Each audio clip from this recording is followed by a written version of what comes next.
Hello ladies and gentlemen, and welcome to the first ever episode of Crap Car Review, a channel where I will be reviewing my friends' weird, wonderful and often rubbish cars. And today we start with a pretty rare one. Probably not the good kind of rare though. And here it is. A 2006 Ssangyong Rexton. Not exactly the best looking car I've ever seen, to be honest with you. I particularly love those wonderful three-spoked alloy wheels. Were they ever actually cool? Ssangyong, for those of you who aren't familiar with the brand, which is probably most of you, are a Korean manufacturer who have been in and out of the Australian market over the last 10 or so years. I think the main reason for their perceived lack of success has been the fact that they have created some, how do I put this, interesting looking cars over the years, like this Chiron, for example, which, as you can see, the designers just could not stop designing. As such, there are creases and bumps, and the front end is particularly unusual looking. As you can see, it has this weird grille going under the lights between the actual grills. So yeah, it's a bit of a strange one. It's not the ugliest car Ssangyong have ever made though. They of course gave the world the infamous Ssangyong Rodius, or Stavic as it was called in the Australian market. Widely regarded as being the ugliest car ever made, and the Pontiac Aztec is even better looking than this monstrosity. Ugh! Thing's hideous. Things do fare a little better on the inside. The interior is far less controversial than the exterior, and it is reasonably well equipped for a mid-noughties unknown Korean SUV. It does have one really annoying feature though. I hope this shows up at this hour of the day. Yes, as you can see, the instrument cluster's lights are green. It's the same with the ventilation controls. However, this, as you can see, has amber lighting, meaning it doesn't match. And that does my head in. Other than that though, it's reasonably comfortable.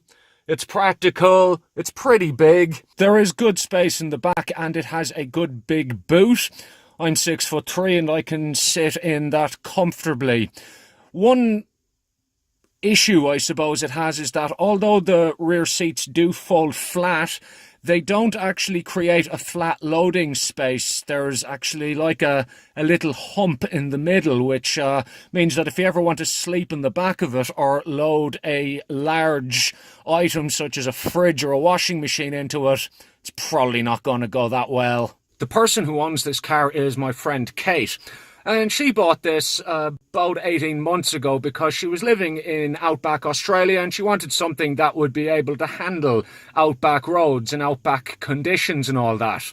So, can this no-name Korean shitbox actually do off-roading? Well, earlier today, we went and found out. Hello, and welcome to the top of a mountain somewhere outside Townsville. So, we're here to see, can the Ssangyong actually off-road, or is it just another soft roader? Well, the answer to that is emphatically yes. The thing is actually a bit of an off-road monster. It's amazing how well it did on the often bone-shaking dirt track up here.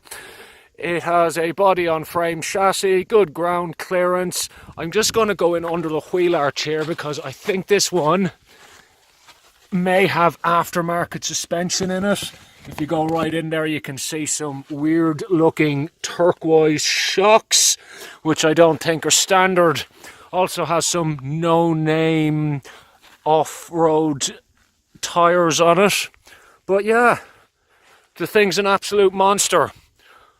Considering my friend who owns this paid precisely $7,000 for it, and it has about 175,000 kilometers on the clock.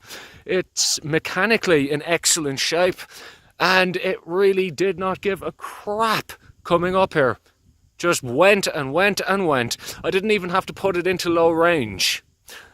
Now, it's not a fully hardcore off-road beast by any stretch of the imagination. Doesn't have locking diffs or anything like that. But if you want to tackle a fire trail in far north Queensland, more than able for it. Oh, we've got the army. The fuck are they doing up here? Well, this is the worst thing that's ever happened. This is what happens when you pay $4 for flip-flops, people. Yeah, the road might be all rutted up here, but it looks like this spot is popular for a different kind of rutting. Ew. Right, let's see what this bad boy can do. I'm not exaggerating, kids. This road is kind of mental. We'll see how the old DJI Osmo I just bought handles all the bouncing about. Also, as I just filmed a second ago, a load of army trucks are coming up here, so that's going to be interesting if I, whoa, there we go, if I come up against one of them, because I'm basically just going to have to drive into the trees. Fun times, kids. Fun times. Oh God, look at this. It's just a big trench in the middle of it. The old maintenance and upkeep on this road isn't the best. Oh God, my sphincter.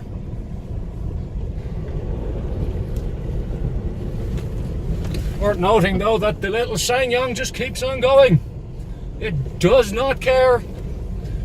She's in high range four-wheel drive mode at the moment. Still haven't had to put it in low range.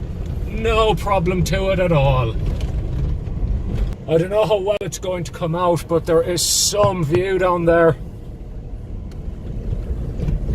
Yeah, just get it over there. Oh yeah.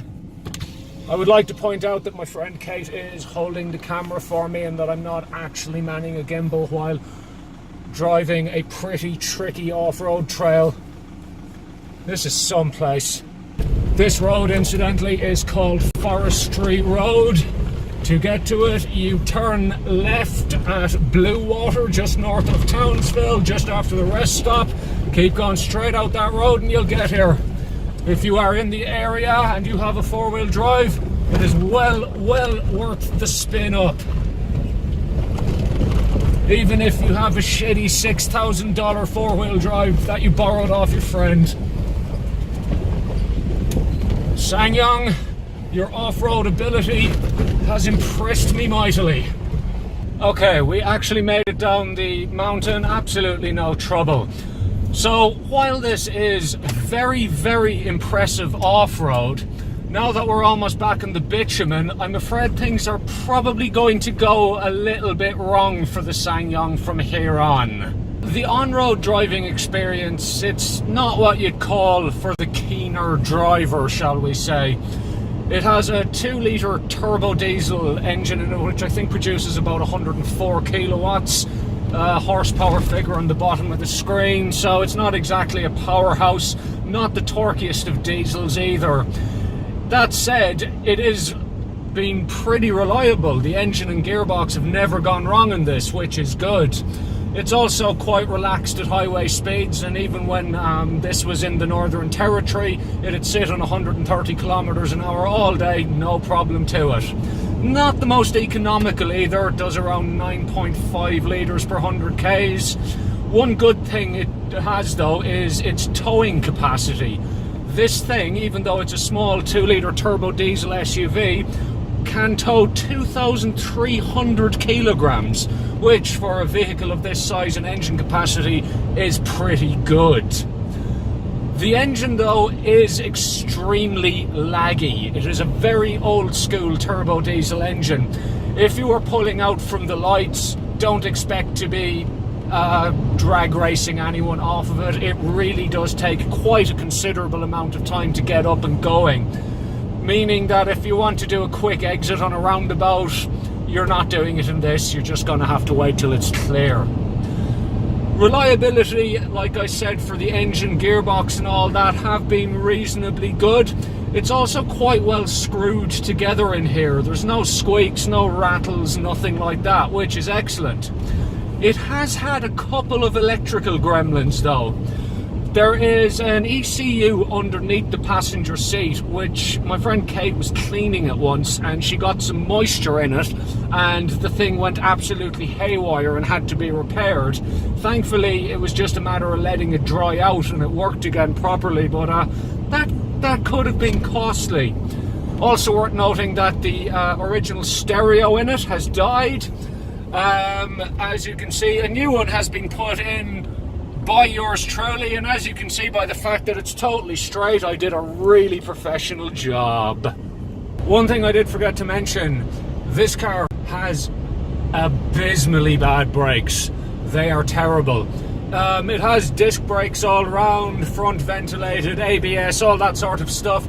Yet when you step on the brake pedal, it doesn't feel like a brake pedal. It feels like you are stepping on a pudding of some sort. It is that spongy. So yeah, keep well back from whoever's in front of you. The handling is pretty much what you'd expect it to be. It's a high-sided SUV. There's a bit of body roll. It's not the most exciting thing through the corners. It's perfectly competent. It's not dangerous or anything. It's just there. It gets you around corners, not too quickly, and it flops around a bit. So, that's the Ssangyong Chiron. It has a few faults. It's by no means perfect, but this car has been driven from Melbourne to Broome, Broome to Alice Springs back to Melbourne, and then Melbourne to Townsville, often while towing a trailer, and it has never ever let us down, really. It just keeps on going. One word of caution about the longevity and reliability of these, though, is that the person who owns this car, her father also bought a Ssangyong after being quite impressed by this one, and it ended up blowing up on him. I think a turbo went in it or something. So it was cactus, basically, after a week of him driving it. So, you know, there's that.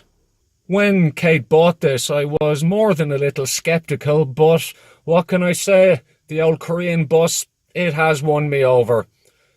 It's never gone majorly wrong. There have been minor things, all right. And in recent times, she is getting a little bit harder to start. She's sometimes a bit reluctant to start first turn of the key, but she's still going. And again, if it can drive up that god-awful mountain road and get me home in one piece, well, I can't fault it too much, can I? So, I will introduce my rating system. So, the rating scale. Basically, I'm going to use emoji poos to indicate just how crap a certain car is. It's a maximum of 10, and the more poo there is, the crapper the car is, basically. Pretty simple to understand. Anyway, the first recipient of said rating scale is the 2006 Ssangyong Chiron, and it gets 4 poos, meaning it's not actually that crap at all. It's not the greatest thing to drive. There have been a few reliability niggles, but it keeps on going, and it's an absolute monster off-road. So, there you go. It's not actually that crap at all.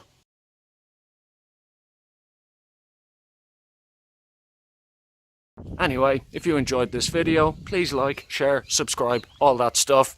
More coming soon. See yous.